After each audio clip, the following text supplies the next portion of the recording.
સુરતના વરાછા બોમ્બે માર્કેટ પાસે વિચિત્ર અકસ્માત સર્જાયો હતો। એક લક્ઝરી બસ ચાલકે સ્ટીયરિંગ પરથી કાબુ ગુમાવી દેતા એક કાર, રિક્ષા અને એક બાઇકનો ખુરદો બોલાવી દીધો હતો।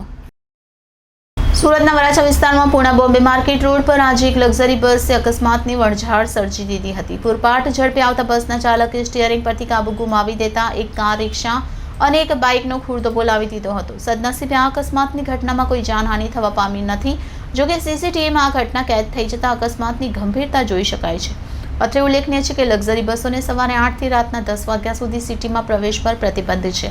બોમ્બે માર્કેટ રોડ પર બુધવારે જય ખડલ નામની લક્ઝરી બસ ચાલક પૂરપાટ ઝડપે હંકારી રહ્યો હતો। દરમિયાન ચાલકે સ્ટીયરિંગ પરથી કાબુ ગુમાવી દીધો હતો। ત્યારબાદ રસ્તામાં આવતા સ્પીડ બ્રેકરને પણ કુદાવીને તેની આગળ ચાલતી એક કાર અને ત્યારબાદ રિક્ષા અને એક બાઇકને અડફેટમાં લીધું હતું।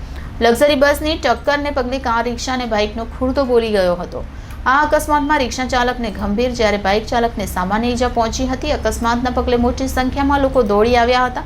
બનાવને પગલે રિક્ષા ચાલકને 108 એમ્બ્યુલન્સ મારફતે સારવાર માટે સ્મીમેર હોસ્પિટલ ખાતે ખસેડવામાં આવ્યો હતો। અકસ્માતના પગલે એકઠા થઈ ગયેલા લોકોએ બસના ડ્રાઈવરને પકડી પાડ્યો હતો, જેમાં ડ્રાઈવરે બસની બ્રેક ફેલ થઈ ગઈ હતી તેમ જણાવ્યું હતું। અકસ્માતના પગલે વરાછા પોલીસે વધુ તપાસ હાથ ધરી છે।